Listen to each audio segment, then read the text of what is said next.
कराले एको रविन्द्रात् पतितस्तकार तस्माद्भयाद्येन सनोऽस्तु पारः।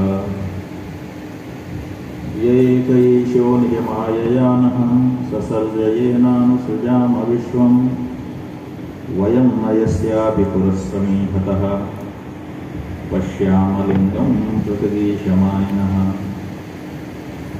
यो नः सपत्नैर्वृषमर्द्यमानान् देवर्षितिर्यं विषुमित्य एव कृतावतारस्तमविश्वमायया कृत्वात्मसात् युगे युगे च।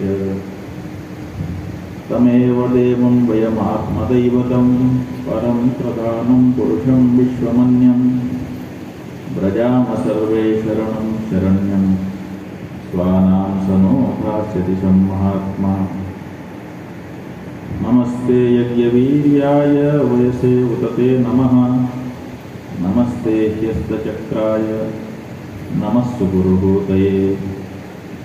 श्रीराम जय राम जय जय राम।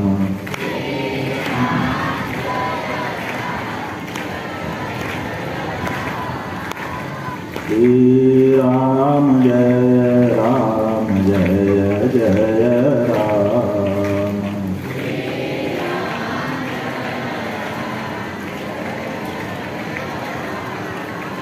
धर्म की अधर्म का प्राणियों में विश्व का गौ माता की गंगा माता की भारत माता की भागवत भगवान की ब्रह्मलीन द्विपीठाधीश्वर पूज्यपाद गुरुदेव भगवान की परमहंसी गंगा क्षेत्र की नमः पार्वती पतये हर हर महादेव।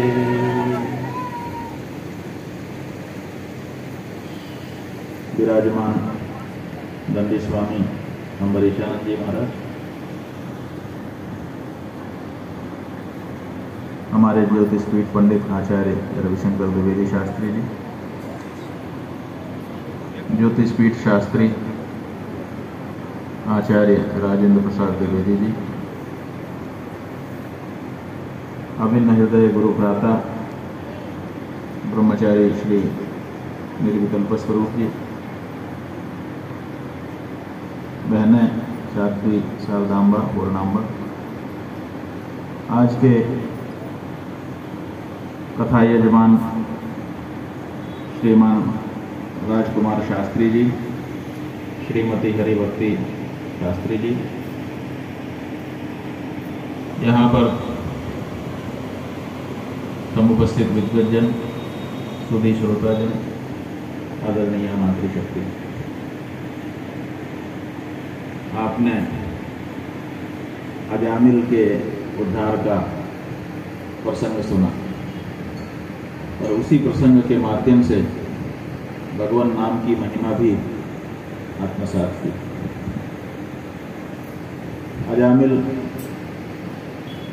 जैसा अभी ब्रह्मचारी जी ने बताया, अजा से जो मिल गया। अजा माने बकरी, गाय के रहते बकरी का दूध, वैसी बात। अथवा अजा माने आ माने नहीं, जा माने जो जायमाना होती है, उत्पन्न होती, जो उत्पन्न कभी नहीं हुई है, ना हो करके भी जो है, उसका नाम अजा माने माया।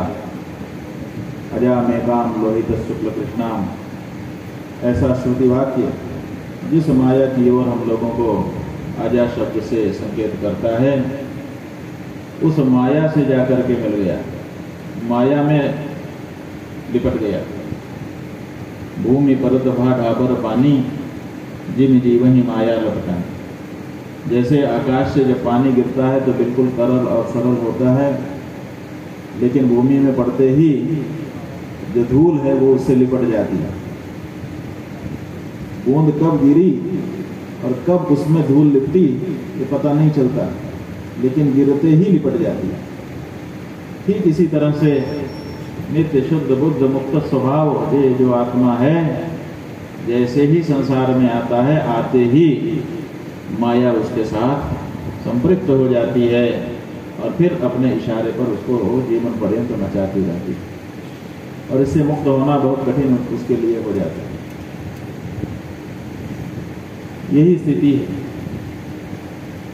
कोई संत कहते हैं अजामिल का मतलब है कि भगवान ने कहा जा मिल, अब तुझे मैं मनुष्य शरीर दे रहा हूं, तेरे पास मौका है तो अपने अंशी से जा करके मिल जा।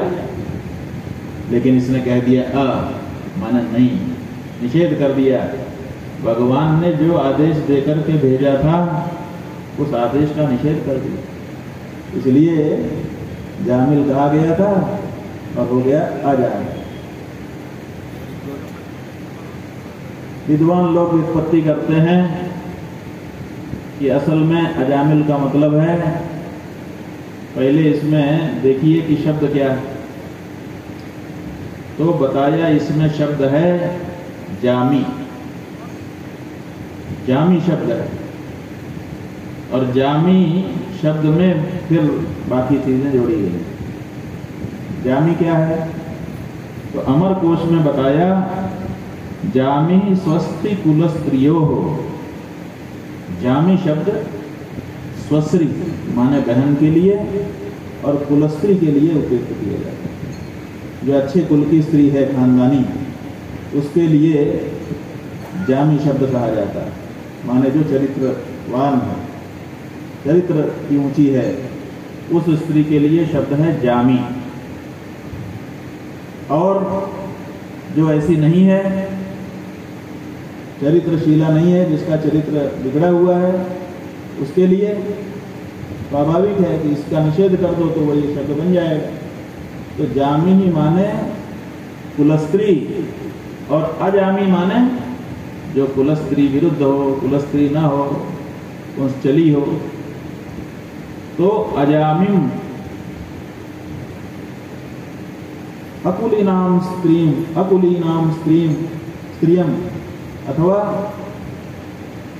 वारवधूम यह लाति क्रीणाति असौ अजामिलः। जो चरित्र की खराब स्त्री से प्रेम करता है उसका नाम है अजामिल। जो भी व्युत्पत्ति करें सबसे अर्थ तो वही निकल रहा है, और ना भी अगर अर्थ निकलता तब भी उसका चरित्र तो हम लोगों ने सुन ही लिया। तो ये जो अजामिल है, इसीलिए मनुस्मृति में भी कहा जामयो यत्र शोचन्ति नश्यन्ति ही तत्कुलम। जामयः, जामयः माने स्त्रियः, जिस कुल में स्त्रियां चिंता करती हैं, सुख से नहीं रहती हैं, वो कुल शीघ्र ही विनष्ट हो जाता है। तो यहाँ जामी शब्द से जामयः बना हुआ। तो जामी का मतलब कुलस्त्री, और अजामी मतलब जो अकुलीना स्त्री है, उससे जो लाति क्रीणाति प्रेम करे उसका नाम है अजामिल।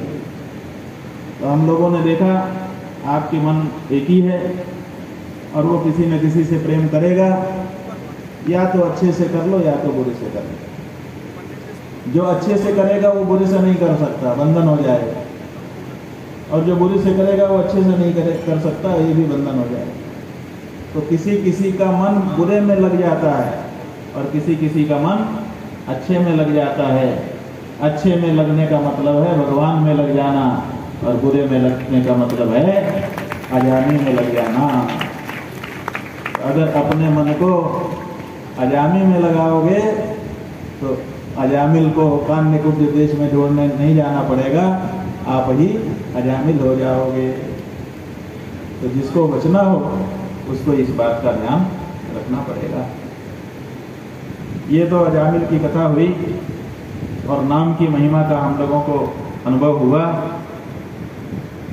परीक्षित जी ने कथा सुनी, बहुत आनंद विभोर हुए, लेकिन अच्छे श्रोता जो होते हैं वो बड़े ध्यान से चीजों को सुनते हैं। अब एक बात खटक रही थी परीक्षित की। क्या बात खटक रही है? कहा ये 6वां स्कंद शुरू हो गया और चौथे स्कंद में जब कथा कह रहे थे सुखदेव जी महाराज, तो उन्होंने ये बताया था राजा बरहिषद की कथा। वो बरहिषद जिसका नाम प्राचीन बरही के रूप में प्रसिद्ध हो गया था, उन्होंने ये बताया कि प्राचीन बरही नाम का जो राजा था, समुद्र की कन्या शतद्रुति से उसका विवाह हो गया और प्रचेता नाम के एक जैसे एक स्वभाव के 10 पुत्र उन्होंने उत्पन्न कर दिए। एक जैसे और एक स्वभाव होने के नाते सबका नाम भी अलग अलग नहीं हो पाया, सबका नाम एक ही हो गया और एक ही साथ वो रहते थे। पिताजी ने कहा भाई तुम लोग एक साथ रह करके कब तक खेलोगे कूदोगे, तपस्या करके हमारे काम में हाथ बटाओ। कहा पिताजी क्या काम करना है? कहा सृष्टि का संवर्धन।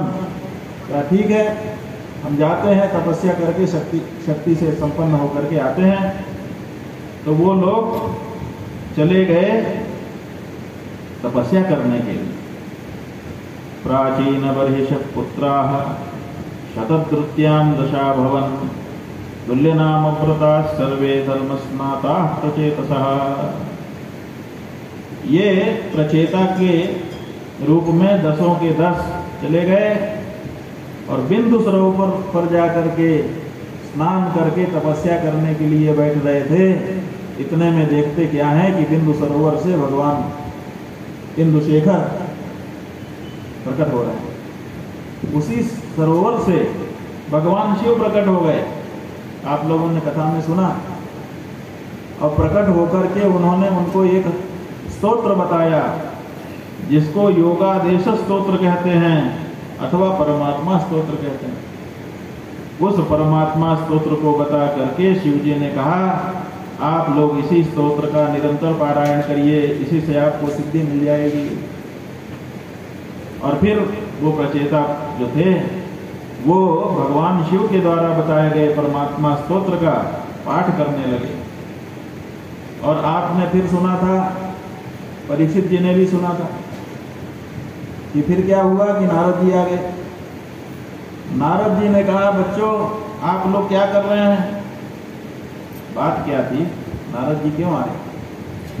नारद जी इसलिए आए कि जैसे ही बच्चों ने जाकर के बिंदु सरोवर में स्नान किया उनका अंतःकरण पवित्र हो गया।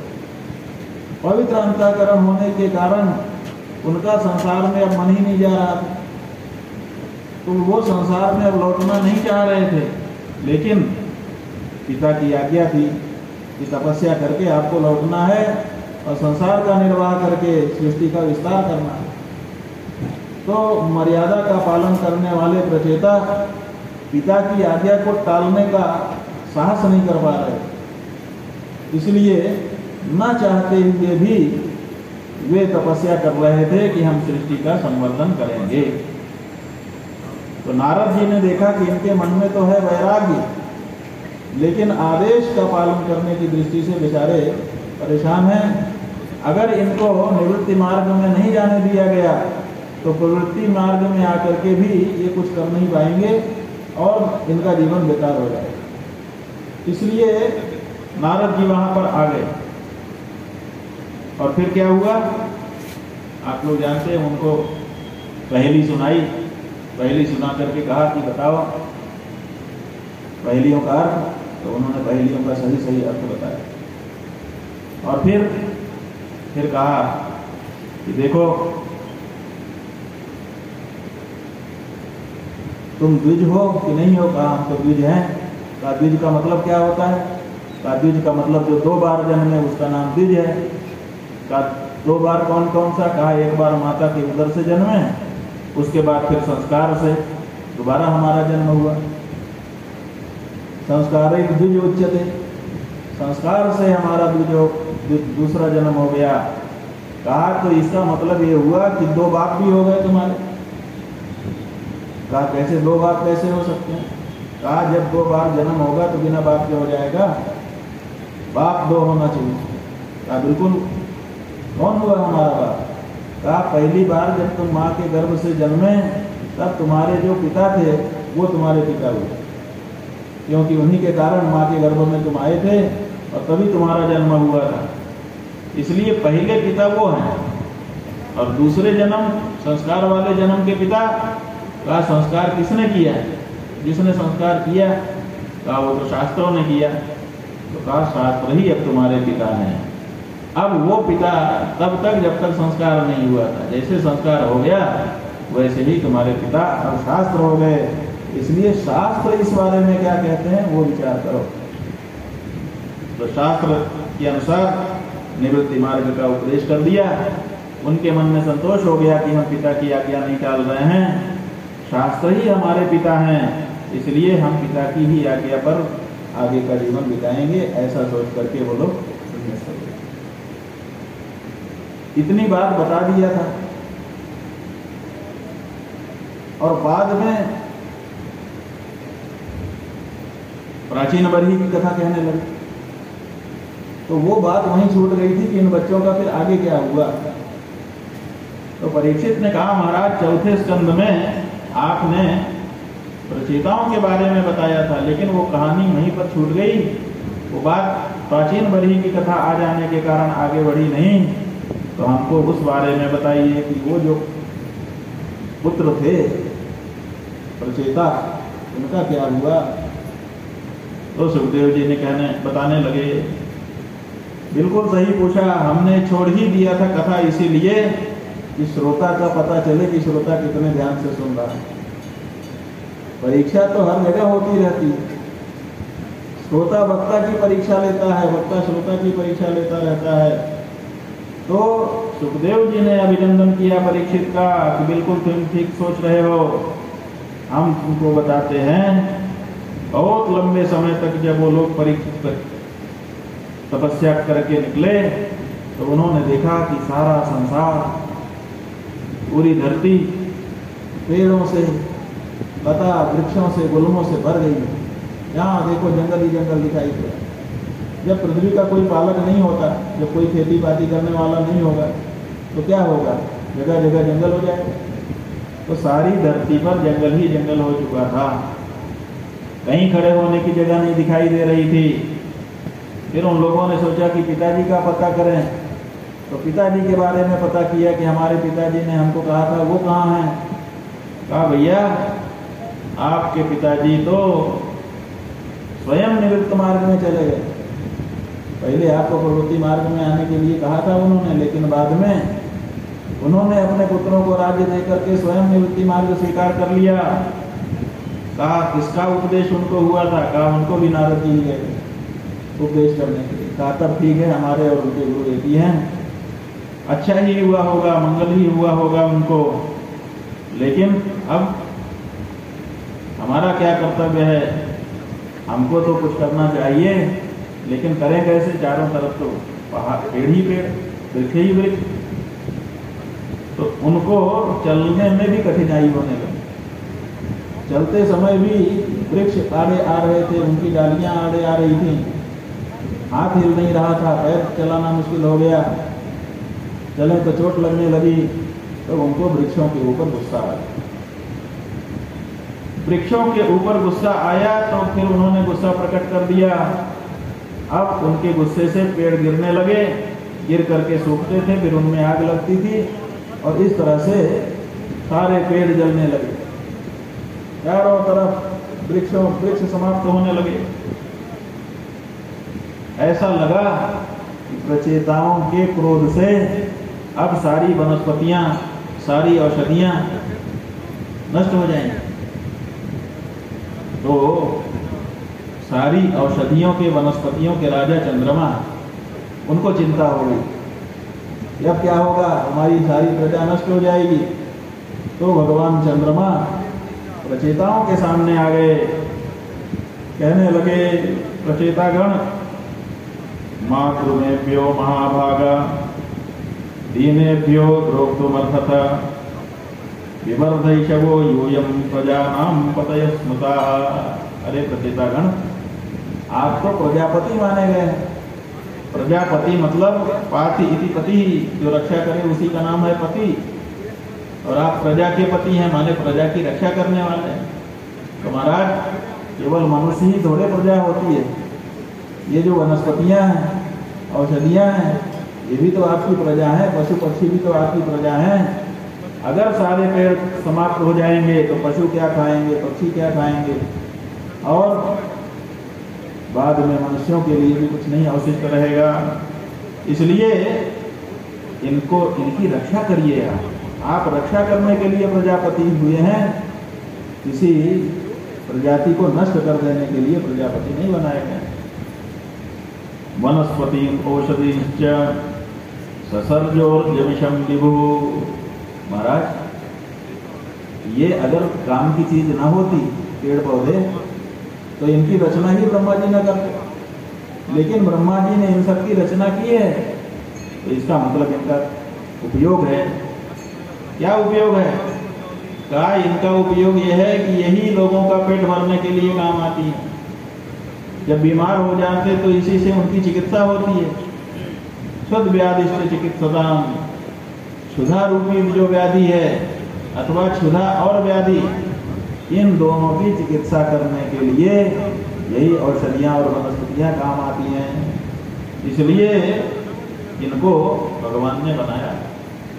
ये सब भोजन है, ये नहीं होगा तो ये जितना प्राणी समूह है वो व्याकुल हो जाएगा, समस्या में पड़ जाएगा। कौन सी चीज किसका भोजन है? तो बताया कि जितने पंख से उड़ने वाले जंतु हैं, जिनके पंख होते हैं, अपने पंख में जोर लगा करके जो लोग उड़ते हैं, उनके लिए भगवान ने फल और फूल बनाए हैं। फल फूल उन्हीं की चीज है, अपने लोग जो खा रहे हैं वो उनके में से खा रहे हैं। इसलिए हमारे अन्न में से आकर के अगर चिड़िया चुग जाए तो उसको हटाना नहीं चाहिए, बल्कि रोज थोड़ा सा बिखेर देना चाहिए कि भाई हम तुम्हारा फल फूल भी खाते हैं, ये लो हमारा अन्न भी तुम थोड़ा खा लो, कोई दिक्कत नहीं।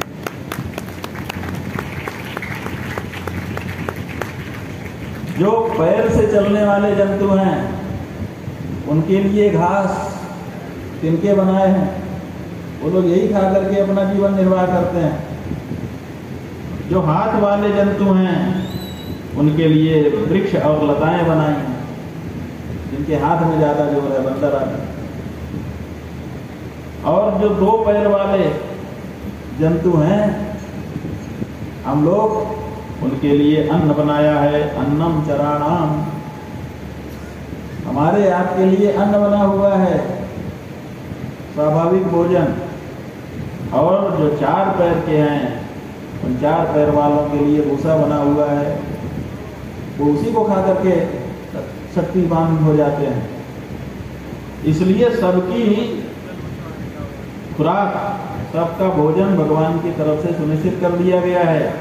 और ये जो औषधियां वनस्पतियां हैं, इन्हीं से सबका जीवन चलता है। इसलिए इनको कृपा करके नष्ट न करिए, बल्कि इनकी रक्षा करिए। रक्षा करने से ही प्रजा रक्षित रहेगी, अन्यथा प्रजा का भी नाश हो जाएगा। लोकानां पितरौ बंधु वृषः पक्ष्म स्त्रिया पतिः पतिः प्रजानां भिक्षूणां गृहयज्ञानां बुधस्कृत।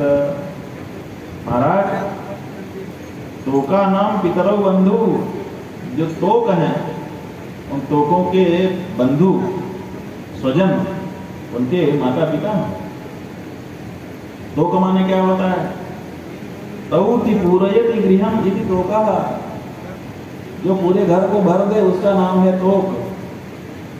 तो घर को कौन भरता है? घर को कोई नहीं भरता। जैसे आपका आभूषण क्या है, तो कोई कहते हैं कि मंगलसूत्र, गले का हार, कोई कहते हैं नहीं माथे की बिंदी, कोई कहते हैं कर्ण का फूल, कोई कहते हैं हाथ का कंगन। ये नहीं है विभूषण। ये यूरान विभूषयन्ति पुरुषम भावा न चंद्रोज्ज्वला न स्नानम न विलेपनम न पुरुषम नालंकृता मूर्धजा वाण्येका समलं करोति पुरुषम या संस्कृता धार्यते क्षीयन्ते कलभूषणानि सततम वाक्भूषणम भूषणम। जो आपकी मधुर सुस्पष्ट नीति युक्त वाणी है ना, यही आपका भूषण है। कितना ही आभूषण पहन करके चले जाओ, जैसे लोगों के बीच में जाओगे और कर्कश और अयुक्त वाणी बोलोगे, वैसे ही पिटाई कुटाई शुरू हो जाएगी। आपके आभूषण तात्पर्य नहीं रखेंगे। और अगर कोई आभूषण आपके पास ना हो लेकिन उत्तम वाणी आपके पास हो, तो जिस भी सभा में आप चले जाओगे वहां आपका सम्मान होगा। तो वाणी जो है जैसे सब आभूषणों का श्रेष्ठ आभूषण है, ऐसे ही घर भरने की बहुत सी चीज है। अलमारी से भर दो, सोफा से भर दो, कालीन से भर दो, यही सब भरते हो। अनाज से भर दो, सोने चांदी से गहने से भर दो, घर नहीं भरेगा। घर कब भरेगा? जब पालने में से किलकारी उठेगी। बात यह है कि जो गहना लाओगे जहां रख दोगे वहीं मिलेगा, जो अनाज लाओगे जहां रख दोगे वहीं मिलेगा। लेकिन बच्चा अगर घर में आ गया तो अभी देखोगे कि यहाँ है, तब तक देखोगे कि वहां है, तब तक देखोगे वहां है। और अगर माता कौशल्या हो गई आप, तब तो यहाँ वहां भी बालक देखा, कहाँ कहाँ बालक दिखेगा पता नहीं। तो पूरे घर को ये भर देता है, इसीलिए इसका नाम है तोक।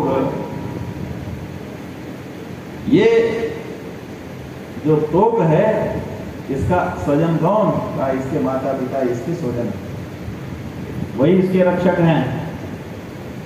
दृशः पक्षमान, जो आपकी आंखें हैं इनका रक्षक कौन है?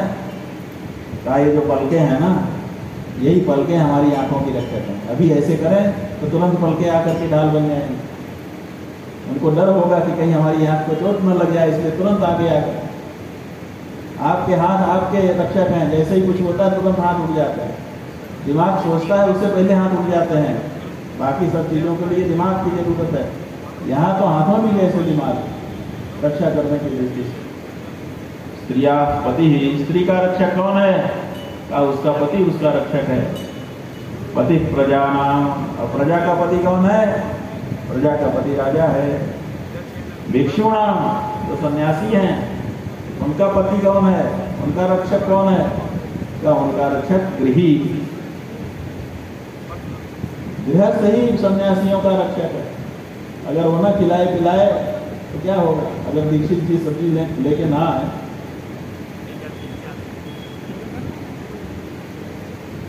अज्ञानाम बुध सुहित, और जो मूर्ख हैं उन मूर्खों का बंधु कौन है? बुधा, बुधा माने विद्वान। जो विद्वान है वो मूर्खों का दुश्मन नहीं है, मूर्खों का पालक है, रक्षक है।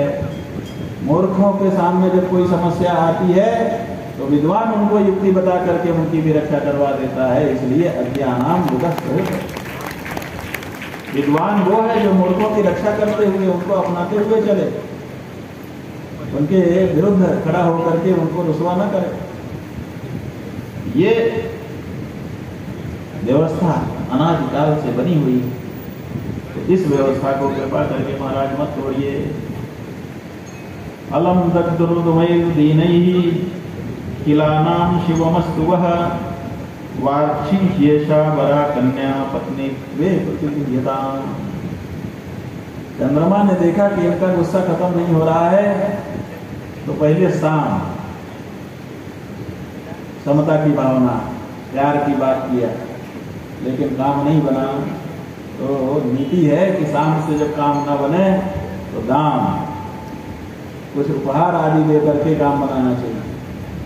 तो चंद्रमा ने देखा कि ये समझाने से समझ नहीं रहे हैं, अभी गुस्सा इनका उतर नहीं रहा है, तो कहा महाराज अलम दुर्दुमय नहीं, ये जो वृक्ष है दीन है, बेचारे बोल तक नहीं सकते, उनकी तरफ से हमको बोलने के लिए आना पड़ा है। बेजुबान, इनके ऊपर कृपा करके दया करिए। अब जितने जल गए उनके लिए कोई दंड नहीं है, लेकिन जो बच गए हैं उनको बचने दीजिए, अब उनको मत जलाइए। वार्षी हेसा बरा कन्या, और इन वृक्षों ने आपके लिए एक वस्तु भेजी है। महाराज क्या है? वृक्षों की एक कन्या है। पत्नीत्वे प्रतिगृह्यताम, इसको आप लोग पत्नी बना लीजिए। और बड़ी सुंदरी है, श्रेष्ठ है, श्रेष्ठ गुण वाली। ये प्रमलोचा नाम की अप्सरा की कन्या थी मारीशा, जिसको प्रमलोचा छोड़ करके चली गई थी, तो वृक्षों ने ही उसको पाला था, इसीलिए मारीशा को वृक्ष कन्या कहा जाता था। तो वही वृक्ष कन्या प्रचेताओं को चंद्रमा ने समर्पित कर दी। और इसी मारीशा से प्रचेताओं के एक पुत्र उत्पन्न हुआ, जिसका नाम हुआ दक्ष। ये जो दक्ष है, ये प्रजा उत्पन्न करने में बहुत अग्रगामी हुआ, इसीलिए सारी प्रजा दक्ष से, संसार पूरा संतानों से भर गया, ऐसा कहा है। क्रिया दक्षो दक्ष, जो क्रिया में दक्ष होता है उसको दक्ष कहा जाता है। कार्य कुशल, तो जिस कार्य के लिए उत्पन्न किया गया था, काय के लिए किया था? संतानों को बढ़ाने के लिए, प्रजा की अभिवृद्धि के लिए, उस कार्य में वो कुशल था, इसीलिए नाम हो गया दक्ष। और दूसरा क्या कारण था? दूसरा कारण ये था कि वो दक्ष इसलिए कहा गया क्योंकि उसके अंदर दो तरह से संतान उत्पन्न करने की क्षमता है। एक मानसिक रूप से, जैसे ब्रह्मा जी ने मानस पुत्र उत्पन्न कर दिए, सोचा और उत्पन्न हो गया, सोचा और उत्पन्न हो गया। ऐसे ही दक्ष भी मानस पुत्र उत्पन्न कर सकता है। और रेतसा मनसा चाहिए, और जैसे रज वीर्य के संयोग से मैथुनी सृष्टि होती है, इस तरह से भी उत्पन्न कर सकता था, इसीलिए उसको दक्ष कहा गया। क्यों? क्योंकि रेतसा मनसा चाहिए, दोनों तरह से वो संतान उत्पन्न करने में सक्षम था। ये कैसे सक्षम हो गया? का ये सक्षम ऐसे हुआ कि इसने पहले जाकर के विंध्याचल में जो अघमर्षण तीर्थ है, वहां पर घोर तप किया। हंस गुह्य स्तोत्र का पाठ करते हुए लंबे समय तक वहां तपस्या करता रहा। तपस्या के परिणाम स्वरूप भगवान उसके सामने प्रकट हुए, साष्टांग प्रणाम करके उनके चरणों में लौट गया। मुख से, इसके वाणी से शब्द नहीं निकल रहे थे, इतना भाव विभोर हो गया था। तब भगवान ने देखा कि ये तो बोलेगा नहीं, हम ही बोलते हैं। कहा, बेटा दक्ष, तुम्हारी तपस्या सिद्ध हो गई और तुम बोल नहीं पा रहे हो, कोई बात नहीं, तुम भाव से भरे हुए हो, हम तुम्हारे मनोभाव को समझ गए। ये लो, पंचजन प्रजापति की कन्या है असिकनी, इसको पत्नी के रूप में स्वीकार करो और स्वीकार करके तुम इससे प्रजा संतान बढ़ाओ।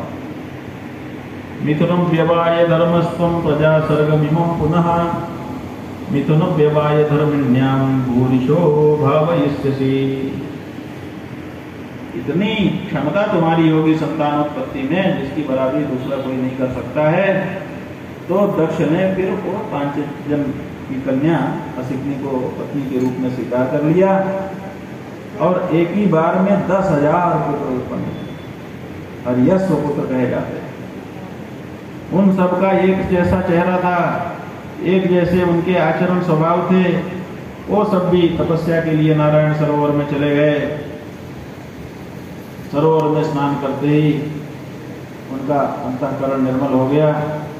आपको बताया, नारद जी आ गए और नारद जी ने पहेली पूछी। पहेलिका, संस्कृत भाषा में पहेली को कहते हैं पहेलिका अथवा प्रवल्लिका भी कहते हैं। एक धातु है हिल अभिप्राय सूचना, उसी से ये हेलिका शब्द बनता है। उसी में प्र उपसर्ग लगा दिया तो प्रहेलिका, प्रहिलति इति प्रहेलिका, अभिप्रायं सूचयति इति प्रहेलिका। एक विदग्ध मुख मंडप नाम का ग्रंथ है। उस ग्रंथ में प्रहेलिका के बारे में बताया गया है कि प्रहेलिका क्या है। तो बताया, व्यक्ति कृत्य कमप्यर्थम सर्वपार्थस्य गोपनात् यत्र बाह्यांतरावर्थौ कथ्यते सा प्रहेलिका।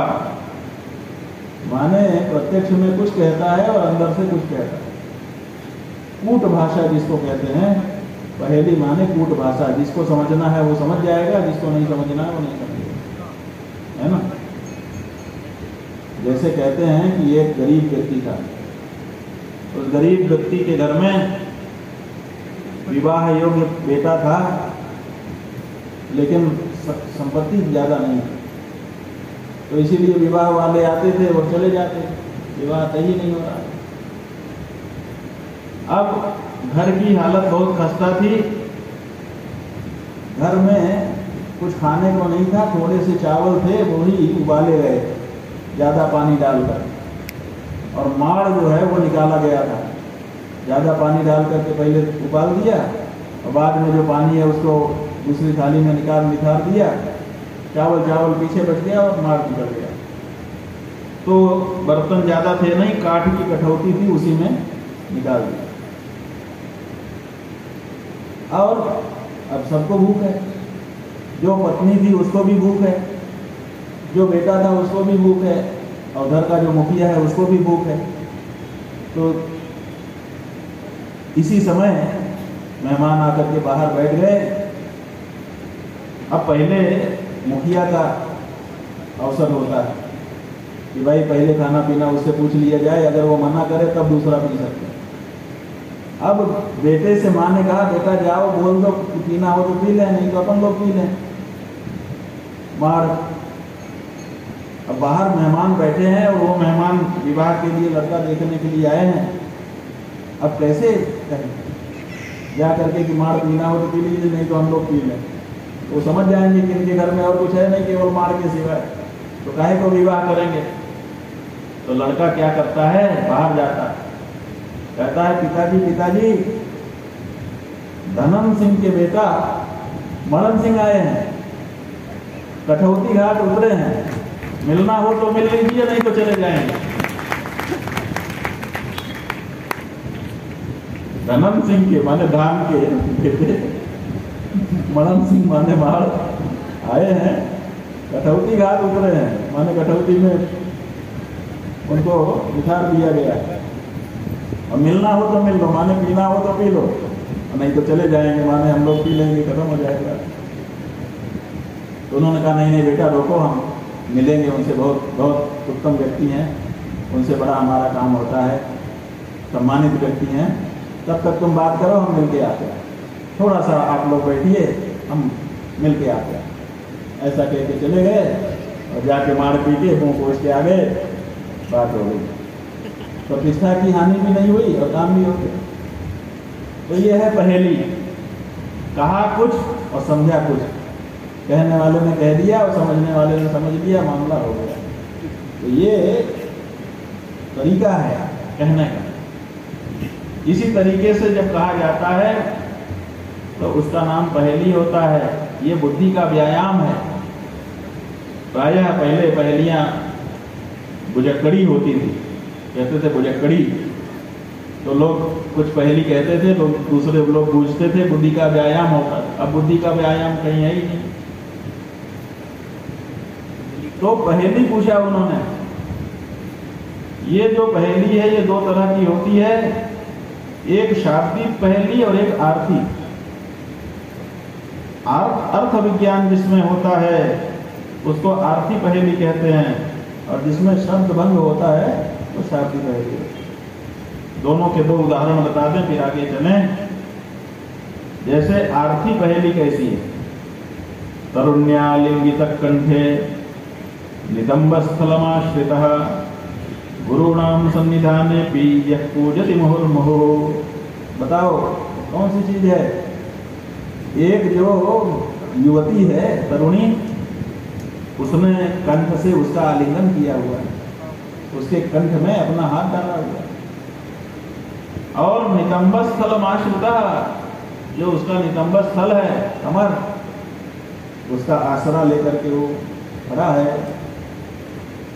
और गुरु नाम सन्निधान भी, अपने से पूजनीय लोग भी जहाँ बैठे हों वहाँ पर भी आवाज करता है, बोलता है। बोलो कौन सी चीज है। तो बूझने वालों ने बूझ लिया, ये तो भैया पानी से भरा हुआ घड़ा है, कहा कैसे? कहा कि एक जवान हमारे घर की बहन है, वो पानी भरने गई है, ज़्यादा पानी पूरा भरेगी तो ज़्यादा भार होगा, इसलिए आधा भरे है और घड़े के कंठ में अपना हाथ डाले और अपनी कमर पे उसको टिकाए हुए, और जब चल रही है तो बड़े लोग हों चाहे छोटे लोग हों, वो पानी हिल हिल करके बोल रहा। इसलिए तरुण्यालिंगित कंठे, तरुणी ने कंठ में आलिंगन किया हुआ है। और नितंबस फलमाश्रितः गुरु नाम सन्निधाने भी यह पूजति मुहुर्मुहु। इसी तरह से जो शाब्दी है उसका उदाहरण है सदारि मध्यापि न वैरियुक्ता नितान्तरक्ता प्रसितैव नित्यं यथोक्तवादिन्यपि नैव दूति का नाम कान्तेति निवेदयन्ति। जिसके मध्य में अरि शब्द है लेकिन वो वैरी से शत्रु से युक्त नहीं है। अरि शब्द, अरि माने शत्रु, इसके बीच में अरि है लेकिन ये शत्रु नहीं है, न शत्रुओं से जुड़ी हुई है। और नितांत रक्ताप्यसितैव नित्यम, इसके बारे में प्रसिद्धि ये है कि ये एकदम हर समय प्रेम में ही पड़ी रहती है। तो रक्त शब्द है लाल, लेकिन ये है सफेद। यथोक्तवादिन्यपि नैव दूति, जैसा कहो वैसा ही बोल देती है लेकिन दूती नहीं है। दूत का ये काम है कि जैसा बताया जाए वैसा जाके बता दे। इसको भी जैसा आप बोलेंगे वैसा ही बोलेगी, लेकिन दूती नहीं है। बोलो क्या है? तो लोगों ने बताया, जानकारों ने, कि ये तो मैना है। क्यों? मैना को संस्कृत भाषा में सारिका कहते हैं। सारिका में मध्य में अरि है और हर समय प्रेम में रहती है, और जो बोलो उसको दोहरा देती है जैसे का तैसा। तो सारिका जो है ये है, ये शब्द में चमत्कार दिखाया, इसलिए शाब्दिक प्रेरिका हो। बुद्धि का व्यायाम है और क्या है? पूछते हैं ना लड़के, तो बताओ सोने की चीज है लेकिन सोनार के यहाँ नहीं मिलती, बोलो क्या है? तो जो जानकार है वो कहता है घटिया है। और क्या है? सोने की चीज है, इसी प्लेट के हम लोग सोते हैं, तो सोने की चीज है लेकिन सोनार के यहाँ कटिया नहीं मिलेगी। कोई सोनार के यहाँ चला जाए तो कटिया मिलेगी क्या? नहीं मिलेगी।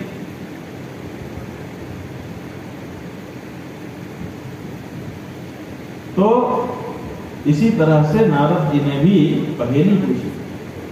हमने सुनाया था, फिर से सुना देते हैं। तथैक पुरुषं राष्ट्रं बिलं चादृष्ट निर्गमं बहुरूपां स्त्रियं चापि पुमांसं पुश्चलीपतं पतिं नदीमुभयतो वाहां पंचाद्भुतं गृहं क्वचिद् हंसं चित्रकथं क्षौरभव्यं स्वयं भ्रमिम्। इतनी पहेलियां पूछी। का ये बताओ ऐसा एक राष्ट्र का नाम, ऐसे किसी देश का नाम बताओ जिसमें एक ही व्यक्ति रहता हो, दूसरा कोई रहता ही ना हो।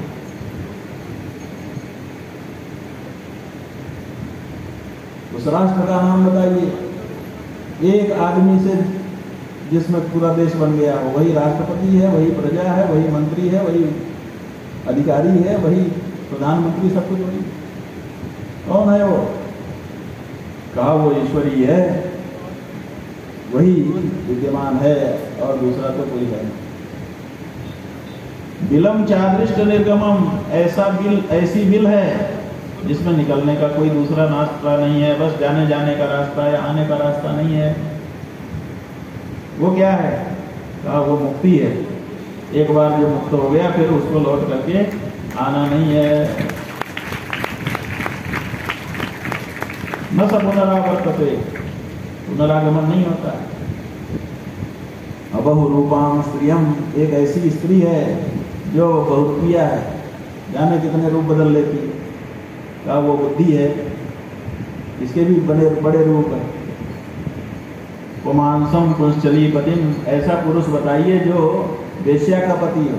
पुंश्चली का, पुंश्चली माने जो जात कुजात का भी विचार ना करे, जो पैसा दे उसी के साथ व्यवहार करे, उसका नाम है पुंश्चली। ऐसी स्त्री का पति कौन होना चाहेगा? ऐसी स्त्री का पति कोई होना नहीं चाहेगा। जो पति होगा वो सोचेगा कि भाई हमारी पत्नी हमारे साथ व्यवहार करे, लेकिन पुंसचली हो फिर भी उसका पति बन करके जो जिए उसकी बड़ी निंदा होती है। लेकिन एक ऐसा पति है जो पुंसचली का भी पति है। वो कौन है? कहा वो जीव है। ये बुद्धि जो है कभी इधर जा रही है, कभी इधर जा रही है, कभी इधर जा रही है, लेकिन फिर भी उसका पति बन करके बैठा हुआ है। नदी मुबे तो वहाँ, और एक ऐसी नदी है जो दोनों तरफ बहती है, इधर भी बहती है, इधर भी बहती है। अरे नदी तो एक ही तरफ बह सकती है, लेकिन ये वाली तो ऐसी ही है, इधर भी बह सकती है। कहा ये माया है। पंच पंचाद्भुतम गृहम, 25 चीजों से मिलकर के एक घर बना है। कहा ये शरीर है, 25 तत्वों से मिलकर के बनता है। क्वचिद हंसम चित्र कथम, और कहीं पर ऐसा एक हंस है जिसकी विचित्र कथा है। हंस जो है वो एक रंग का होता है, लेकिन ये वाला हंस चित्र, चित्र माने 2 रंग का है। ये 2 रंग का कौन सा है? कहा ये शास्त्र ही हंस हैं जो अनात्मा और आत्मा का विवेक बताते हैं। है तो हंस, लेकिन 2 रंग कर देते हैं। और क्षौरपव्यम स्वयं ब्रह्म, एक बड़े तगड़े छुरे वाला चक्र है जिसके सामने जो आए सो कट जाए, और उसको चलाने वाला भी नहीं है, कोई खुद ही चलता है। का वो काल का चक्र है। इस तरह से उनके बीच में संवाद हुआ, और फिर बाद में उन्होंने बता दिया कि शास्त्र ही पिता है। शास्त्रस्य पितुरादेशम यो न वेद निवर्तकम कथम तदनुरूपाय गुण विश्रव विपक्रमे। शास्त्र रूपी पिता का आदेश जो व्यक्ति नहीं मानता है, जो प्रवर्तक निवर्तक वाक्य हैं वो शास्त्र के द्वारा कहे जाते हैं, उन वाक्यों को जो नहीं सुनता है उसकी तो दुर्गति होनी ही है। इस तरह से सारे हरियस्वों को उन्होंने मोक्ष पद का प्रतीक बना दिया। दक्ष दुखी हो गए, फिर 1000 शबलास पुत्र उत्पन्न किए, लेकिन नारद जी फिर पहुंच गए और उनको भी उन्होंने विरक्त दीक्षा कर दी। इस पर दक्ष का नारद के ऊपर क्रोध हो गया। अहो असाधु साधु नाम साधु लिंगे नमस्त्वया असाध्य कार्य अर्भका नाम भिक्षोर मार्ग प्रदर्शिता। अरे साधु के वेश में तू असाधु का काम कर रहा है। तूने हमारे गृहस्थ बनने वाले जो पुत्र थे उनको सन्यासी बना दिया, ये काम ठीक नहीं किया। कहा भैया सन्यासी तो सबको बनना ही पड़ता है, 4 आश्रम है अपने यहाँ, ब्रह्मचर्य गृहस्थ वानप्रस्थ सन्यास। कहा तो पहले गृहस्थ बनने देते, उसके बाद सन्यासी बनते, हम कहाँ मना कर रहे हैं। लेकिन अभी गृहस्थ बने नहीं, तभी सन्यासी बना दिया। कहा गृहस्थ बनना क्यों जरूरी था? कहा जरूरी इसलिए था कि ऋणत्रयम् अपाकृत्य मनो मोक्षे निवेशये। शास्त्र कहता है कि पहले जो 3 ऋण हैं, जैसे ही कोई बालक उत्पन्न होता है उसके ऊपर 3 ऋण चढ़ जाते हैं, उन तीनों ऋणों को पहले उसको उतार देना चाहिए, फिर हल्का सिर करके जिसके ऊपर कोई भार ना हो करके का मन मोक्ष में लगाना चाहिए। अगर बिना कर्जा उतारे संन्यास ले लेगा तो उसका मन तो पहले कर्जा के भार से उसका मस्तिष्क दबा रहेगा। ऐसे दबे मस्तिष्क में वो ब्रह्म चिंतन कैसे कर सकेगा? और फिर कर्जा उतारने के लिए पुनर्जन्म भी होना ही होना है। इसलिए पहले उसको तीनों ऋण को उतारने देना था, ऋषि ऋण, पितृ ऋण, देव ऋण। इसलिए तुमने ठीक नहीं किया, तुमने हमारी प्रजा तंतु का व्यवच्छेद कर दिया, काट दिया, इसलिए तुम तंतु कृंतन हो। तंतु कृंतन यन्नस्त्वम अभद्रमचरः पुनः तस्माल् लोकेषु ते मूढ़ न व्यवे ब्रह्मतः पदम। अब हम शाप दे देते हैं कि अब तुमको उपदेश देने के लिए तो कहीं गद्दी जमाओगे तभी न बैठ के उपदेश दोगे। आज के बाद तुम्हारा पैर कहीं टिकेगा ही नहीं, बैठने का तो काम ही नहीं, अब तुम भटकते ही रहोगे। तब से नारद जी बेचारे भटक रहे हैं। लेकिन नारद जी ने इस भटकने वाले शाप को खराब नहीं माना। क्यों खराब नहीं माना? क्योंकि अगर वो परम परिव्राजक न होते तो उनके लिए ये दोष हो जाता, दिक्कत होती। लेकिन वो तो परिव्राजक ही थे, तो जो सन्यासी है उसको अगर कोई कहे कि टिकोगे नहीं तो उसके लिए तो अच्छा ही है। तो उन्होंने कहा तुमने तो हमारे अनुकूल का शाप हमको दे दिया, आपका शाप सिर माथे। विनम्रता से स्वीकार कर लिया। एतावान साधुवादो ही तितिक्षेतेश्वर स्वयं। यही सबसे बड़ा साधु का साधुवाद है, माने उसकी साधुता है कि समर्थ होने पर भी कष्ट को सह ले, जवाब न दे। उपकारिषु यस्साधु साधुत्वे तस्य को गुणः अपकारिषु यस्साधु स साधुरिति उच्यते। जो हमारे प्रति उपकार करते हैं, हमारे लिए अच्छा करते हैं, उनके लिए पलट करके अगर हम अच्छा करें तो इसमें कौन सी साधुता है? साधुता तो तब है जब कोई हमारे अपकार करे और फिर भी हम पलट करके उसके लिए उपकार भी करें, और तो साधुता है। वही साधु की कहानी है कि गंगा में नहा रहा था, बिच्छू किनारे किनारे रेंग रहा था और साधु महाराज प्राणायाम करके जब करने लगे उनकी दृष्टि पड़ गई, बिच्छू करार के ऊपर चल रहा था। देखा कि कहीं गिर न जाए, पानी में डूब जाएगा बेचारा, और तब तक वो सही में गिरी गए। पानी में गिर के डूबने लगा। महात्मा जी दौड़े जाके हाथ से ऐसे उठा करके बाहर ले जा रहे थे कि इसको दूर रख दें, और बिच्छू ने स्वभाव के कारण उनको डंक मार दिया। अब बेचारे लंगोटी फाड़ करके अपनी कलाई में बांधा कि कुछ ऊपर न चढ़ जाए, और फिर से जा करके गोता लगा करके जब करने लगे, लेकिन बिच्छू तो फिर से चला और चल करके फिर उसी करार पे आ गया। और फिर महात्मा जी को दिख गया, फिर से गिर न जाए ये सोचने लगे, तब तक फिर से गिर गए। और फिर से गिर गया तो फिर महात्मा जी दौड़े कि जा करके उठा लें। तब तक वहीं पर 2-3 लोग थे, वो कहने लगे महात्मा जी काहे को परेशान हो रहे हैं, फिर से डंक मार देगा। कहा भैया तो मैं क्या करूं, इसको बचाऊं ना? कहा छोड़िए। कहा नहीं नहीं, फिर उठा करके लेके बाहर जाने लगे, तब तक सही में उसने दोबारा डंक मारा। तो जो लोग वहां खड़े थे उन्होंने कहा कि महात्मा जी हम तो पहले ही कह रहे थे कि ये बिच्छू जो दुष्ट स्वभाव का है, ये अपना स्वभाव नहीं छोड़ेगा, डंक मारेगा, आप इसको मत बचाइए। महात्मा जी ने कहा भैया हमने आपकी बात सुनी भी थी और समझी भी थी, लेकिन आपकी बात में ही हमारी बात भी जुड़ी हुई है। ये बिच्छू जो है पानी में गिर के मर सकता है, इसके सामने भी मृत्यु का भय है, लेकिन डंक मारने का अपना स्वभाव ये नहीं छोड़ रहा है। तो फिर मेरे सामने भी इसके डंक मारने से, जहर चढ़ने पर मर जाने का भय है, लेकिन मृत्यु के भय से मैं बचाने का अपना स्वभाव कैसे छोड़ दूं? इसलिए मैं तो अपना स्वभाव नहीं छोड़ सकता।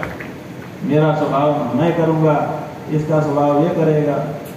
इसी में तो साधु जो है वो जो अपकारी है उसके प्रति भी उपकार की भावना रखता है, इसीलिए उसकी साधुता है। परीक्षित कहते हैं महाराज नारद जी ने ऐसा क्यों किया? दक्ष के इतने सारे पुत्रों को उन्होंने विरक्त बना दिया, जाकर के उपदेश दे देकर। आखिर उनका उद्देश्य क्या था? ये जो बात आपने बताई कि उनका अंतःकरण निर्मल हो चुका था, वो गृहस्थी में आना नहीं चाहते थे, लेकिन पिता की आज्ञा के कारण आना चाहते थे, मजबूर थे, लेकिन फिर भी पिता की आज्ञा थी तो आने देते, बाद में जो होता। नारद जी क्यों आगे बढ़ गए? तो इसका जवाब यही है कि हमारे आपके मन में जो ये धारणा बनी हुई है कि पुत्र संतान होगी तभी हमारा वंश बढ़ेगा, अगर कन्या हो गई तो हमारी वंश परंपरा आगे नहीं बढ़ सकेगी, इस धारणा को तोड़ने के लिए नारद जी ने दक्ष के पुत्रों को निरंतर विरक्त बनाना शुरू कर दिया। जितने पुत्र आते विरक्त बना दे। फिर क्या हुआ? दक्ष ने इस बात को समझ लिया कि अगर हमने और पुत्र उत्पन्न किए तो उनको भी ये विरक्त बना देंगे। तो अब उसने पुत्र नहीं उत्पन्न किए, अब उसने कन्या उत्पन्न की। कितनी कन्या? 60 कन्याएं उत्पन्न की। और 60 कन्या उत्पन्न करके 10 का विवाह धर्म के साथ किया, 13 कश्यप को दी, 27 का विवाह चंद्रमा से किया, 2 भूत को, 2 अंगिरा को, 2 कृशाश्व को और 4 तार्क्ष को ब्याह दी। इस तरह से 60 कन्याओं का उन्होंने विवाह भी कर दिया। अब देखिए, इन कन्याओं के द्वारा जिस तरह से संतानों की वृद्धि की गई, उसी से ये सारा संसार आज भरा हुआ दिखाई देता है। इसका मतलब यह है कि कन्या भी आपकी परंपरा को आगे बढ़ा सकती है और आपके नाम को जीवित रख सकती है, जैसे दक्ष के नाम को ये कन्याएं आज भी जीवित रखे हुए हैं।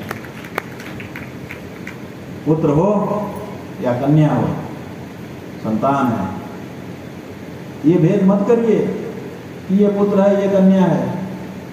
भगवान की तरफ से जो आया उसको स्वीकार करिए और स्वीकार करके उसको योग्य बनाइए, उसमें अच्छे संस्कार भरिए, वही आपके नाम को बहुत ऊंचा लेकर के चले जाएंगे। जरूरी नहीं है कि पुत्र से ही ये कार्य हो। और इसीलिए आप देखिए, धर्म की 10 पत्नियां थी,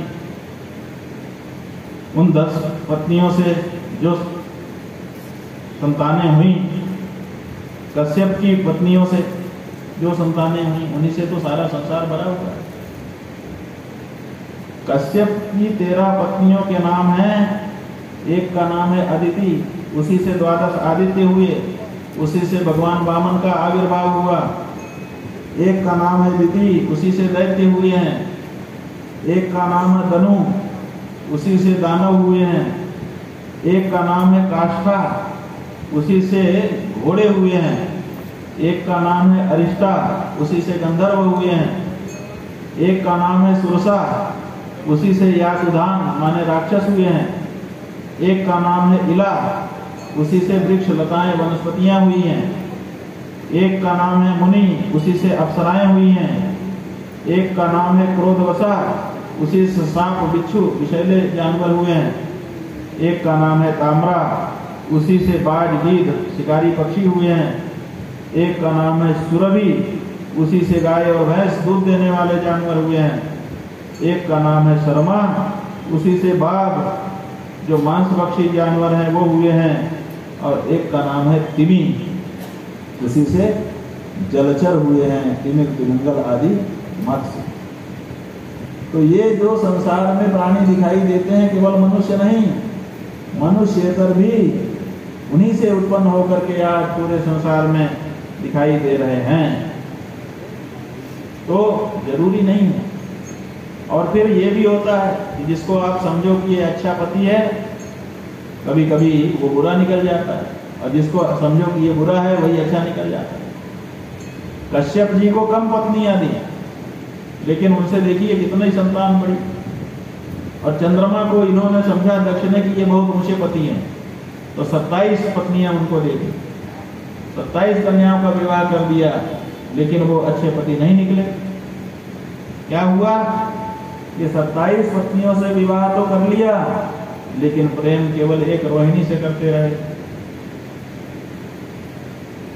परिणाम यह हुआ कि इनको कन्याओं ने अपनी पीड़ा जब दक्ष को आकर के बताई तो उन्होंने समझाया, लेकिन समझाने पर भी चंद्रमा नहीं समझे। दक्ष ने श्राप दे दिया, जाओ तुमको क्षय रोग हो जाए। तो देखिए चंद्रमा को क्षय रोग हो गया। अब चंद्रमा का सौंदर्य बिगड़ता है फिर बनता है, बिगड़ता है फिर बनता है। दवाई दारू किया, थोड़ा स्वास्थ्य ठीक हुआ, तब तक फिर बिगड़ जाता है, फिर ठीक किया फिर बिगड़ जाता है। तो क्षय रोगी हो गए और कोई संतान उनको नहीं हुई।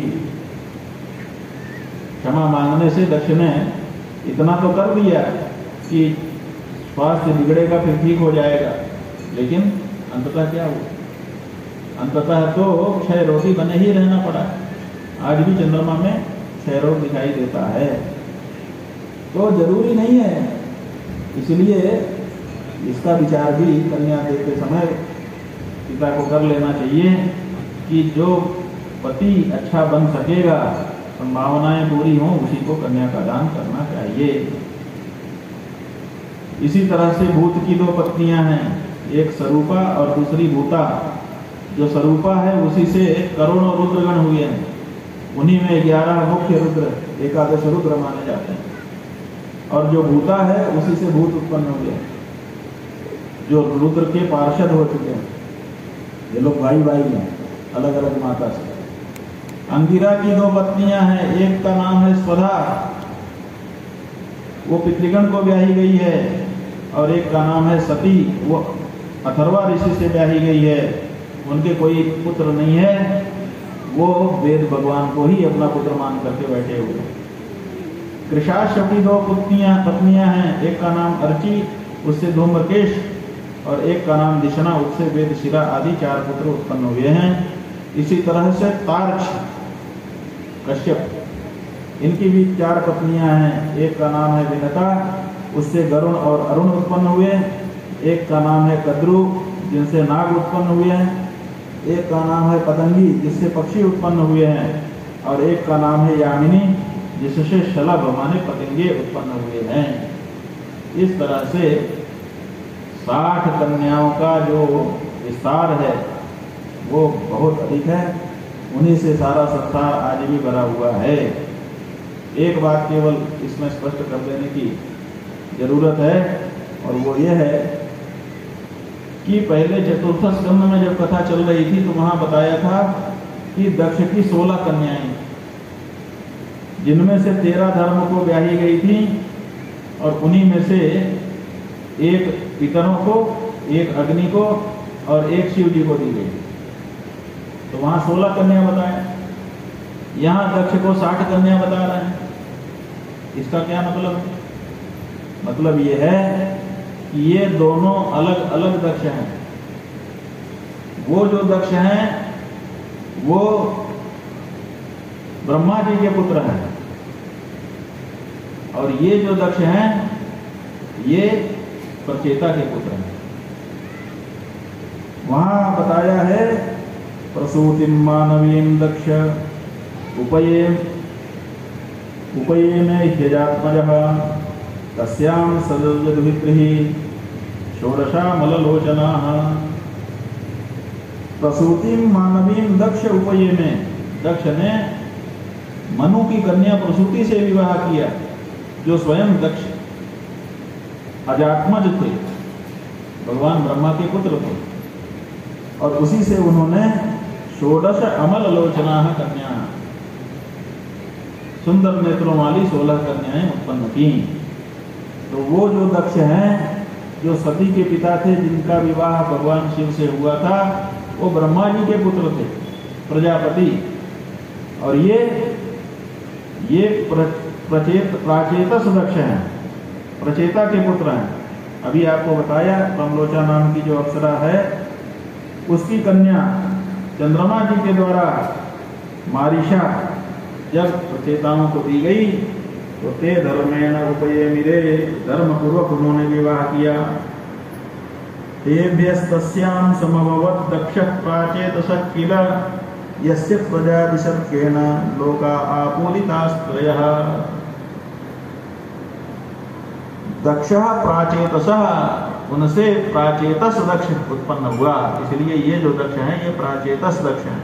और वो प्राचेतस नहीं थे, वो ब्रह्मा जी के अजात्मज थे। इनकी 60 कन्याएं हुई हैं, और ये सब पंचजन की पुत्री असिकनी से उत्पन्न हुए हैं। इसलिए दोनों 2 दक्ष हैं, एक दक्ष नहीं है। इस तरह से दक्ष के संतानों का विवरण बताया। और फिर कहा कि इधर सुनिए, अब कश्यप की पत्नी जो अदिति है, उससे 12 आदित्य हुए, ये बताया। उनके नाम क्या हैं? कहा उनके नाम है, पहले हैं विवस्वान, ये सूर्य का नाम है, तो भगवान सूर्य उनके पुत्र हैं। इनकी 2 पत्नियां हैं, एक का नाम है संज्ञा, दूसरी का नाम है छाया। संज्ञा से मनु हुए, जिनको वैवस्वत मनु कहते हैं, श्राद्ध देव मनु। वैवस्वत मनु का ही अंतर इस समय चल रहा है। और दूसरी जो छाया, और उसी से यम, यमी और अश्विनी कुमार भी हुए हैं। और जो छाया है सूर्य पत्नी, उससे शनैश्चर और सावर्णी मनु और एक कन्या जिसका नाम तपति था, जिसने संवरण से विवाह किया था, जिससे कुरु वंश चला, वो सूर्य पुत्री थी। इस तरह से विवस्वान का वंश है। दूसरे पुत्र हैं अर्यमा, इनका विवाह मातृका से हुआ और इन्हीं से चर्षणी नाम का एक पुत्र उत्पन्न हुआ। उसी चर्षणी से ब्राह्मण, क्षत्रिय, वैश्य, शूद्र इनका वर्ण विभाग हुआ। तीसरे पूषा हैं, उनके बारे में आपने सुना। दक्ष यज्ञ में दक्ष यज्ञ विध्वंस करते समय वो हंस रहे थे तो वीरभद्र ने ठोकर मारी तो दांत टूट गए। आज तक दांत वापस आए नहीं है, इसीलिए पिसा हुआ कहते हैं।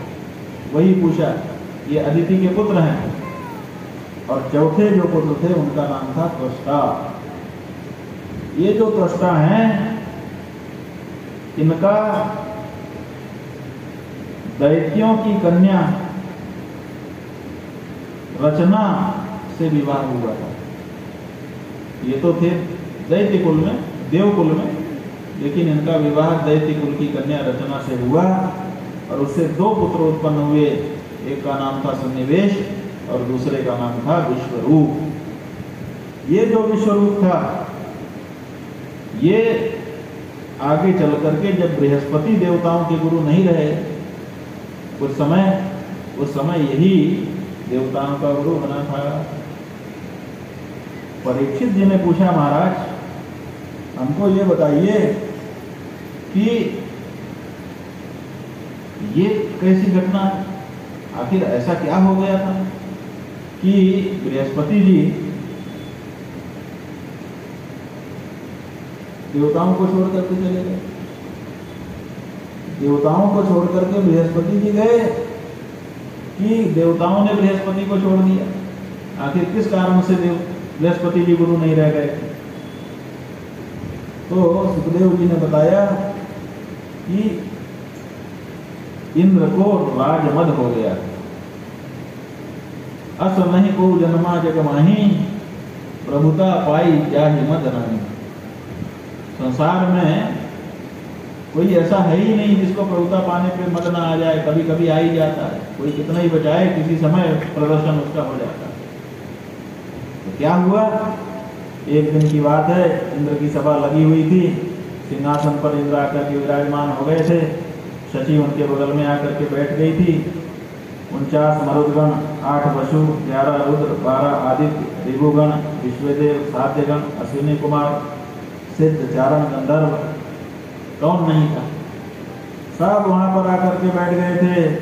कोई अपनी अपनी सेवा टहल जिसकी जो थी वो सब कर रहे थे। जिनकी सेवा टहल नहीं थी वो लोग स्तुति कर रहे, गान कर रहे थे।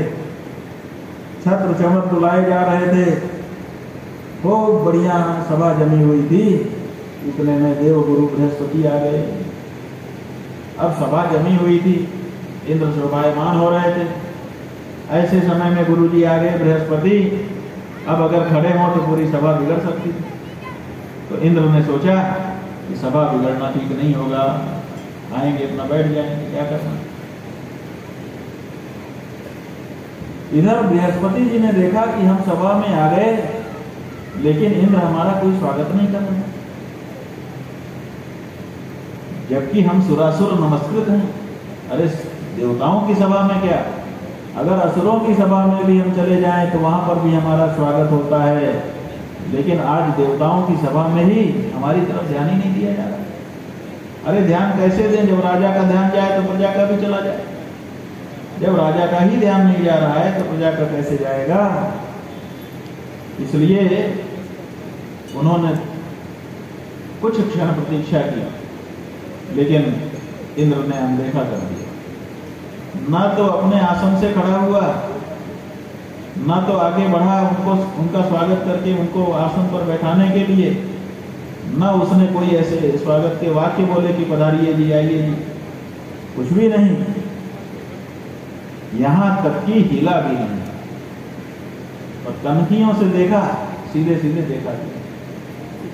तो बृहस्पति जी समझ गए इसके मन में राजमद है, तो धीरे से बिना कुछ कहे वापस चले गए।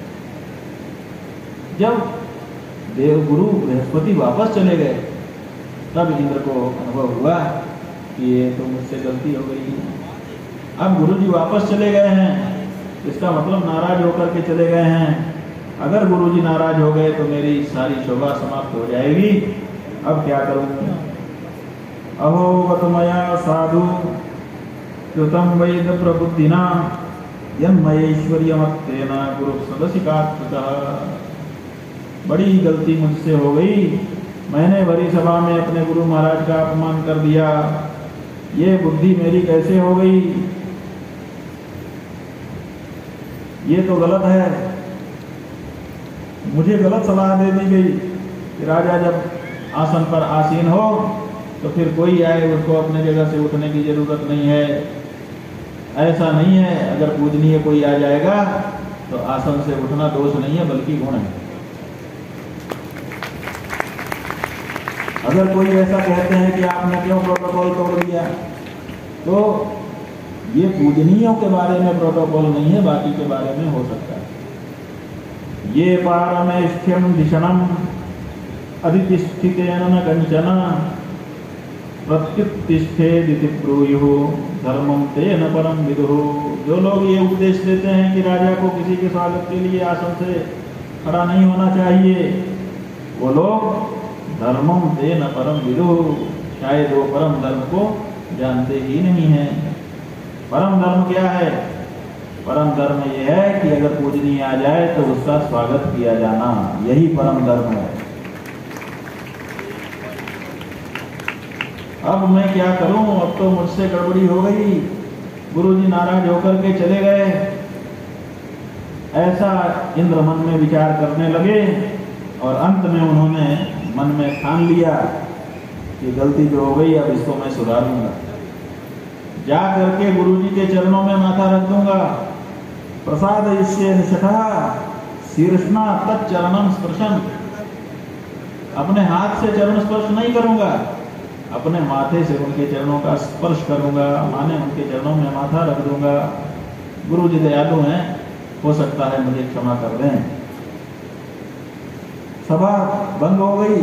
इंद्र ने कहा सवारी निकालो, मैं गुरु जी के यहाँ जाऊंगा, गुरु जी से माफी मांगने मुझे जाना है।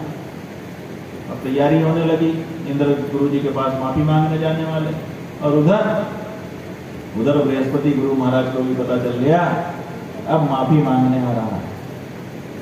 उन्होंने सोचा कि सभा में तो जो करना था कर ही दिया, अब माफी मांगने से क्या होता है, आएंगे माफी मांग लेंगे। जहां पूरी भरी सभा थी वहां अपमान कर दिया और अकेले में आके माफी मांग लेंगे, इसका मतलब क्या है? इसलिए ऐसी माफी देने का कोई मतलब नहीं निकलता है। इसलिए अंतर्धान विद्या उनको आती ही थी, अंतर्धान हो गए। जैसे ही उनको पता चला कि इंद्र आने वाले हैं, गायब। इंद्र को भी पता चल गया कि गुरु जी तो अंतर्धान हो चुके हैं, तो कहाँ जाएं? तो वो रुक गए, लेकिन मन में दुखी हो गए। अब राजकाज में उनका मन नहीं लग रहा था, अपने को हतश्री समझ रहे थे। ऐसे समय में दैत्यों के यहाँ सूचना चली गई कि राजा में और राजगुरु में मनमुटाव हो चुका है, और जो गुरु है वही रास्ता बताता है, राजा की रक्षा के लिए कवच होता है। अभी समय मनमुटाव है, तो शुक्राचार्य जी ने कहा कि देखो हमने तुम लोगों को अर्थशास्त्र पढ़ाया है, अब आपको विलंब नहीं करना चाहिए, इसी समय आक्रमण कर देना चाहिए। इस समय शत्रु कमजोर है, उनमें फूट पड़ी हुई है। इसलिए दैत्यों ने शुक्राचार्य जी के नेतृत्व में आक्रमण कर दिया। अब देवता दौड़े इंद्र के पास, इंद्र को भवन में पड़े, वो खुद ही निराश थे, हताश थे, हतश्री थे। उनकी तरफ से कोई मदद न मिलते देख देवता भाग करके ब्रह्मा जी के पास गए। ब्रह्मा जी बचाइए, दैत्यों ने आक्रमण कर दिया है। इंद्र के ऊपर गुरु जी बृहस्पति जी नाराज हैं, अब क्या होगा हमारा? ब्रह्मा जी ने कहा बंधुओं, अहोवत सुरश्रेष्ठ यवत्रम प्रकृतम महत ब्रह्मिष्ठम ब्राह्मणम दान्तम ऐश्वर्यान्नाभ्यनंदत। अरे देवताओं, तुम लोगों ने ये ठीक नहीं किया, बहुत ही गलत आपके द्वारा हुआ है। ब्रह्मिष्ठ माने जो ब्रह्मज्ञानी है, ब्राह्मण जो ब्राह्मण है, दांतम जो संयमी है। अगर वो केवल ब्राह्मण होते तब भी सम्माननीय थे, संयमी थे तो और ज्यादा सम्माननीय हो गए। लेकिन ब्रह्मिष्ठ ब्रह्मवेत्ता है, ब्रह्मवेत्ता होने के नाते उनका सम्मान तो सबसे बड़ा है, और तुमने उन्हीं का अपमान कर दिया। ऐश्वर्य के मद में आकर के तुमने गलत काम कर दिया। इसलिए अब कौन बचाए तुमको? कहा महाराज बचाना तो पड़ेगा। कहा देखो और कोई नहीं बचाएगा, अगर ब्राह्मण के कोप से बचना है तो ब्राह्मण ही बचा सकता है। बृहस्पति के चरणों में गिर जाओ। कहा महाराज वो तो तैयारी कृष्ण इंद्र ने कर ली थी, लेकिन वो प्रधान हो चुके। अच्छा, तब देखो ब्राह्मण के कोप से ब्राह्मण ही बचा सकता है, किसी और ब्राह्मण की शरण में जाओ, और कोई नहीं रक्षा कर सकता। कहा हम किस ब्राह्मण की शरण में अब जाएं? ब्रह्मा जी कहते हैं न विप्र गोविंद गवीश्वराणाम भवन्ते भद्राणि नरेश्वराणाम। ऐसे राजाओं का कोई बाल भी बांका नहीं कर सकता जिनके ऊपर ब्राह्मणों की, जिनके ऊपर भगवान की, जिनके ऊपर गायों की कृपा हो। तो गो ब्राह्मण और गोविंद, इनकी कृपा जिनके ऊपर होती है, उन राजाओं का कोई बाल भी बांका नहीं कर सकता है। इसलिए आप किसी ब्राह्मण श्रेष्ठ की उपासना करिए। कहा महाराज वो भी बताइए कौन होगा इस समय? कहा दष्टा के पुत्र विश्वरूप हैं, वो उत्तम ब्राह्मण हैं, उनकी सेवा जाकर के करो। अगर वो तुम लोगों के ऊपर प्रसन्न हो गए और प्रसन्न होकर के तुम्हारे द्वारा कोई अनुष्ठान यज्ञ करवा दिया तो निश्चित रूप से तुम्हारा काम बन जाएगा। तो फिर सारे देवता मिलकर के त्वष्टा के पुत्र विश्वरूप के पास, विश्वरूप से प्रार्थना की, अपने संबंधों का भी हवाला दिया कि भैया आप तो हम ही लोगों में से हो, हमारे संबंधी हो आप, और हम तुम्हारे पितर हैं, और अपने पिता पितामहों की जो सेवा है वो पुत्र का कर्तव्य होता है। तो इसलिए आप कर्तव्य भावना से खड़े होइए, हमारे लिए अनुष्ठान करवाइए जिससे हमारी रक्षा हो सके। जो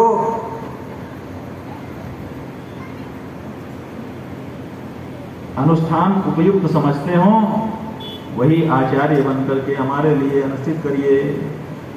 विश्वरूप बोले भाई ये ठीक नहीं है, हम पुरोहित नहीं बनना चाहते।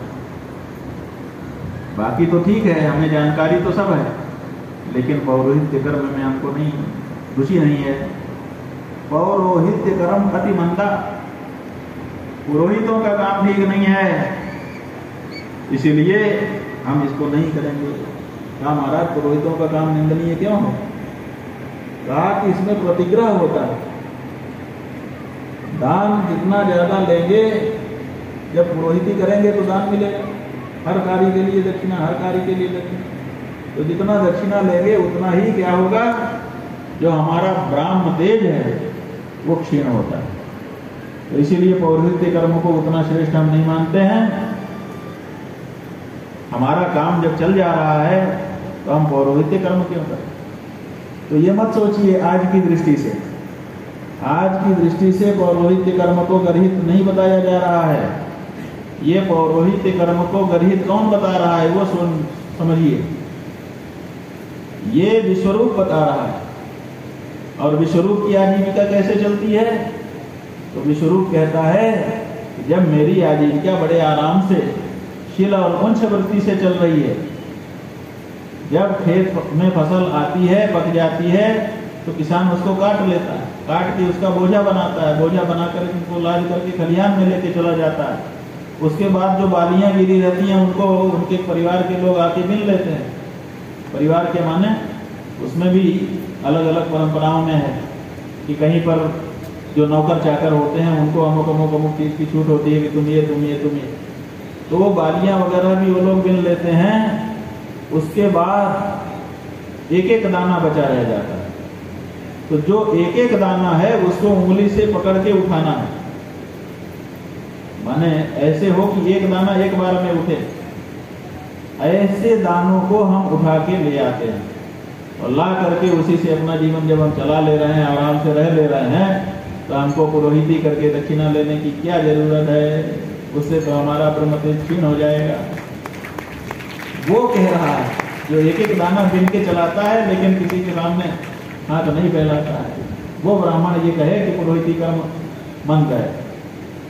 अब आज के ब्राह्मण कहें कि पुरोहित कर्म मंद है तो ठीक नहीं है, उनके लिए तो उत्तम ही कर्म है वो, कि चलो कम से कम पुरोहिती करके प्रतिग्रह करके कर लेंगे। नौकरी करने से, किसी की बेगारी करने से, झूठ साच करके व्यापार करने से, हिंसा की खेती करने से तो कम से कम पुरोहित कर्म अच्छा है। इसलिए आज की जो परिस्थिति है उस परिस्थिति में तो पुरोहित का कर्म बहुत ऊंचा माना जाएगा, मंद नहीं कहा जाएगा। ये शिलोंच वृत्ति से निर्वाह करने वाले की दृष्टि है कि वो इसको नीचा समझ रहा है। कह रहा है मेरा काम जब शिलोंच वृत्ति से ही चल जा रहा है तो फिर मैं ब्रह्म तेज को क्षीण करने वाले पौरोहित्य कर्म को क्यों करूं? कहा भाई हमारे कहने से कर लो, हमारी रक्षा करने के लिए कर। कहा तो ठीक है, आप लोग स्पष्ट समझ लीजिए, किसी दक्षिणा के लोभ से नहीं। ये मत समझिए क्या कि हम दक्षिणा के लोभ से पुरोहिती करने के लिए तैयार हो गए। आप लोगों की रक्षा के निमित्त, आप लोगों की प्रार्थना पर हम इसके लिए अनुमति देते हैं।